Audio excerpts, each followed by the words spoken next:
you were somehow unaware, Sion has been insanely strong in League of Legends as of late. He had an insanely high pick ratio while having, I believe, the highest win ratio for a number of patches now, for a couple of patches, like 2 full months up until this most recent patch a couple days ago when he finally got hit with a nerf. Sion isn't necessarily the most flashy champion out there. A lot of his abilities are very clunky, and he's a tank overall as well, so he's not necessarily someone like a Riven or a Jax who's going to go and get 10 kills and stop your team carrying 1 versus 5. So I think that might be one of the reasons people didn't really oversell him and how strong he was. But I honestly believe he was maybe the best top laner that we have seen in the past year. Like, it was insane how ridiculous he was and just how easy he was for anyone to pick up and play. That 16% pick ratio, I think that was the highest pick ratio we had for any champion out there, and Sion was still banned in a relatively large amount of games. I mean, this kind of shows that everyone was playing him. People were first timing him in ranked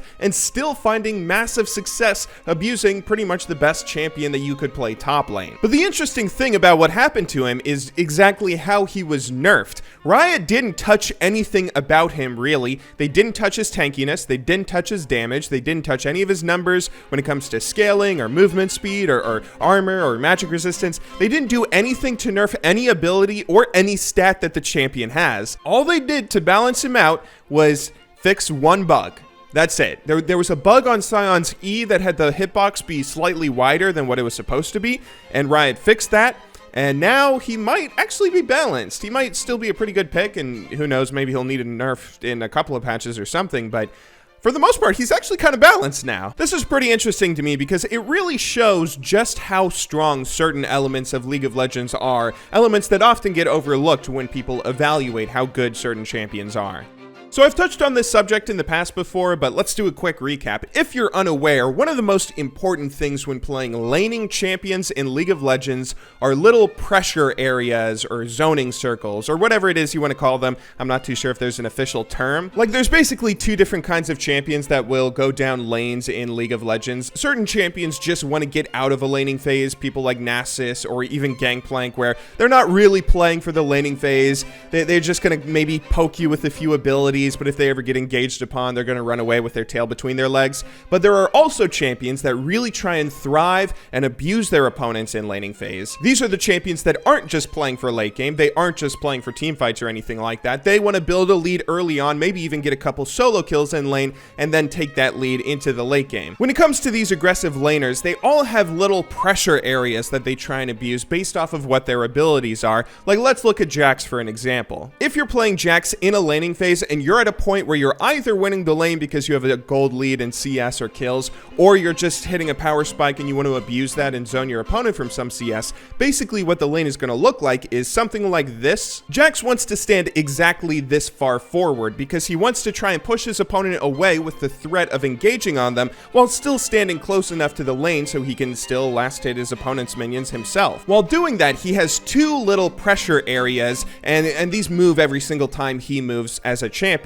The first and outer area is the range of his leap strike, where if his opponent goes into that range, then they're risking him engaging upon them, and depending on the matchup and depending on how far ahead Jax is, sometimes that means that Jax can get a really good trade or even try and go for a kill. But engaging with leap strike isn't necessarily the best thing to do on Jax. It's not really the optimal combo, and you can get baited into jungle ganks very easily if you always leap strike in. So there's a second area of pressure around his counter strike stun, where if that person gets into that area of pressure, Jax can use his counter strike, get a much better engage off, and then at least win a trade, if not go full on for a 100-0 kill. As I said, these change every single time Jax moves as a champion. They all follow him around, and this is kind of one of the things you have to know about laning in League of Legends. You have to dance around these pressure areas, trying to get as much CS as you possibly can while not getting engaged upon or not getting killed, while also not getting zoned away from too much CS and not getting zoned away from experience, which is even worse. Every champion that tries to be aggressive in laning phase has some sort of pressure areas like this based around their abilities, and that's kind of one of the things that makes League of Legends fun, is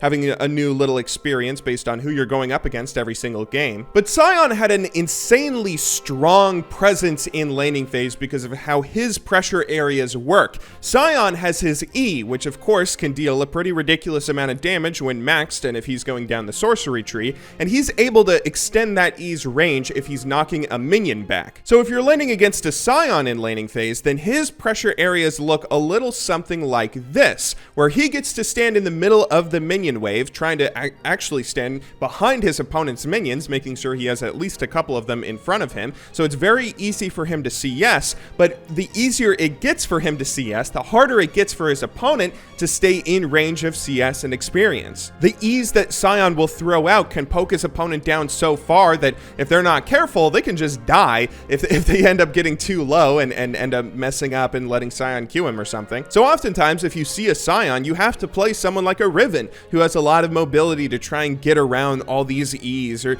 you have to do something to try and dodge these, because if you don't, then you're going to end up getting killed. You just have to try and survive the laning phase against a Sion while trying to see if you can dodge as many abilities as possible and get the CS that you can. Now, up until last patch, one of the things that made Sion so good was it was easy to hit his E. It was very difficult to dodge the ability, even if you played someone like a Riven, because the hitbox was so much wider than what it's supposed to be. This allowed Sion to push people very far back, denying a lot of CS, even denying experience at some points, and really threatening kills a lot of the time, letting him win most laning phases. This is what Riot chose to nerf when they ended up deciding how they should deal with Sion. They just fixed this hitbox, which I will admit, you know, this might not be the only change that ends up coming to Sion. He might still be strong, and Riot might make him a little bit squishier, or tone down his damage even more so or something, but for starters, this is really all they did, and this is all they really had to do as well. Now, this is particularly interesting because it kind of goes to show just how strong a champion can be if you know how to abuse them in laning phase. Like, that's the lesson to be taken away from this. I mean, Sion apparently was not too tanky. He was not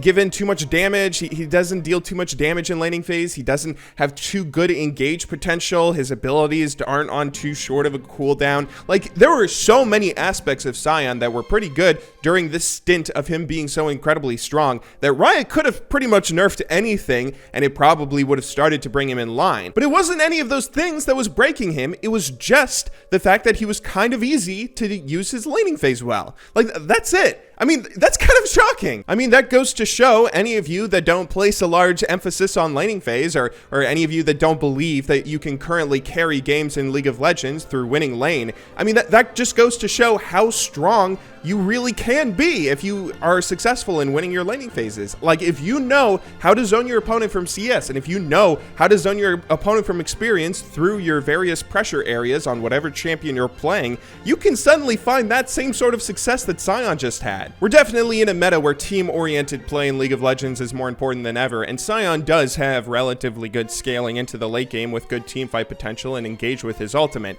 But it really wasn't that was making him strong. He was better when games were shorter, when they were over by the laning phase, and that's what was making him so strong, that he could win games in the laning phase. I don't know about you guys, but that makes me pretty excited. I mean, for anyone that thinks laning phase doesn't actually matter, for anyone that's, I mean, I've complained about this before in the past. There are definitely games where you play and it feels like you can't do anything. You win the lane, you lose the game. But this is physical evidence that that's not really the case. If you understand basics of the game and mechanics like how to win the laning phase, then you will have a massively successful time playing whoever your champion is that you're using to abuse that part of the game. Anyway, maybe you guys didn't find this as interesting as I did, but I mean, I think this is kind of fun to talk about. We've never seen someone as overpowered as Sion before, and to see him get fixed just with a bug fix, not even a real nerf, that's kind of shocking to see, and I think it's kind of noteworthy, interesting to talk about. Anyway, though, I will see you all in tomorrow's video. Until then, thank you very much for watching, good luck in solo queue, and have a wonderful day.